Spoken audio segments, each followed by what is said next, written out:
Eh bien, je pense que, l'Algérie est, ça je l'ai toujours dit, depuis des années, une cible de l'alliance États-Unis, Israël, Arabie Saoudite et l'Europe aussi, bien que la France et les États-Unis ont chacun leurs ambitions là-bas et donc euh, tous les deux voudraient bien se débarrasser du gouvernement algérien, mais chacun dans leur intérêt, donc ils ne sont pas forcément toujours coordonnés, mais les États-Unis avec Israël et l'Arabie Saoudite, ça oui, clairement.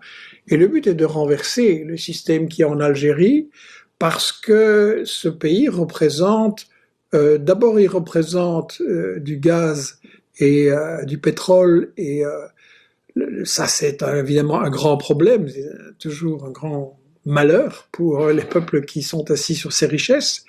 Ensuite, le sud de l'Algérie, c'est dans le Sahara, et donc c'est la porte d'entrée vers des réserves d'or, l'uranium bien entendu, fondamental pour l'électricité et le nucléaire, et donc c'est extrêmement convoité.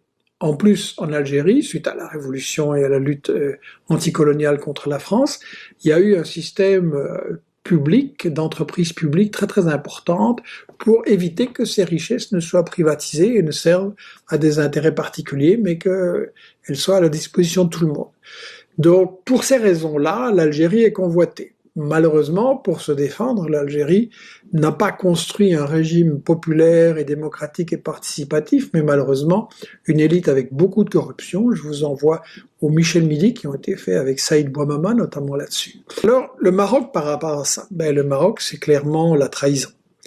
C'est pas nouveau. Le régime du Maroc, c'est quelque chose d'encore beaucoup plus bureaucratique et privatisé, élitiste, avec une confiscation des richesses et une très très grande pauvreté pour la population comparée à une élite. Et évidemment, ce régime se maintient par différentes méthodes, mais il y a une très très grande révolte sociale. Et pour y répondre et pour se protéger, le Maroc a besoin des États-Unis et de la France.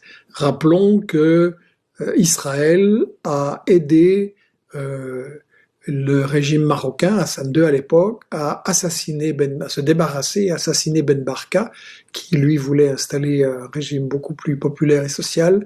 Et donc le Maroc travaille avec Israël depuis longtemps. Donc la reconnaissance officielle d'Israël par le Maroc et par d'autres monarchies arabes, c'est scandaleux, mais c'est pas une surprise, c'est l'aboutissement d'une alliance qui était cachée.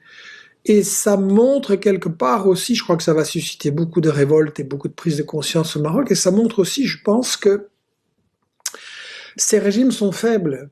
Et comme ils ne peuvent pas s'appuyer sur leur population, parce qu'ils les oppriment, ils les frustrent, ils sont obligés de s'appuyer sur les États-Unis et Israël, mais la bonne nouvelle, c'est que ces régimes-là aussi ne sont pas très bien portants, et ça, on le verra un peu plus loin avec beaucoup de bonnes questions.